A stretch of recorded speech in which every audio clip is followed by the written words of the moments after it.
All right, welcome back to another LED Live with Samuel Tucker. Welcome to the show again. Yes, good to be back. We are discussing church and state, and we are going to talk about how the United States is potentially walking into this same pathway that we have seen in history happen before. Dun, dun, dun. Is this a good thing? Is this a bad thing? Yeah. You will want to know this information because where it sounds like a great thing, we want God. We want God in everybody's life, but God is never forceful. He's never like, you have to do this, otherwise there's going to be consequences. And I think when you start placing the conversation in that field, bad things happen. Very bad. Very bad. How are we going to walk into this? Yeah, so a lot of it, and as we're going to see, a lot of it is through manipulation. A lot of it is through manipulation. So it's a process that the ruling elite of really every civilization has used in order to make the populace to co-sign with what they try to do. And so we're going to get into some of that. You know, in our last session, we were talking about the influence of Roman Catholicism, the church and state with Constantine. And the reason why that's so necessary, and especially for our listeners, you know, that didn't watch that, we would highly encourage you to go back and look at that, because that really sets the groundwork for the psychology behind why the things today are going the way they're going.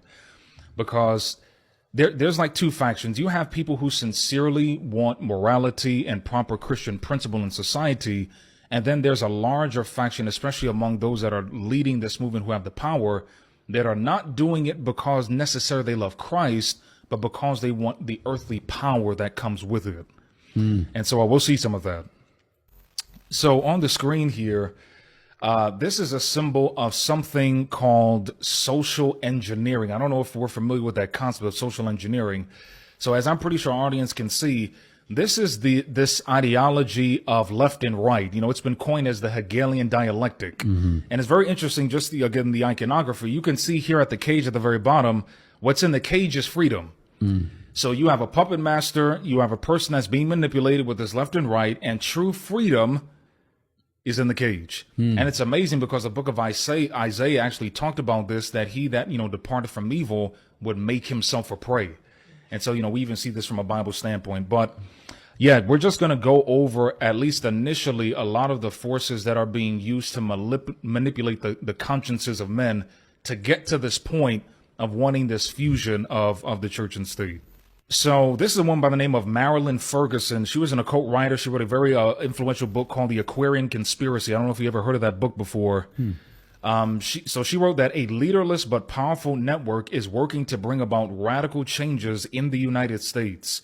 Its members have broken with certain key elements of Western thought, and they may have even broken continuity with history. And just building on that, this is a symbol of television. Now, we know that television is one of the great educators of modern society. Yeah, there's a reason why they call it a program. No. It's programming you. Exactly. Very good point. Very good point. There's a book called Television and International History, and especially as we're trying to educate ourselves, and even the work that we're doing here, reading is so essential. And unfortunately, we live in a day and age where so few of us read anymore. And, you know, I mentioned this in the last segment. I hated reading growing up. I mean, with a passion. But it's really impossible to be a proper Christian and not read, because we learn about God through the Bible. And you have to read in order to gain this.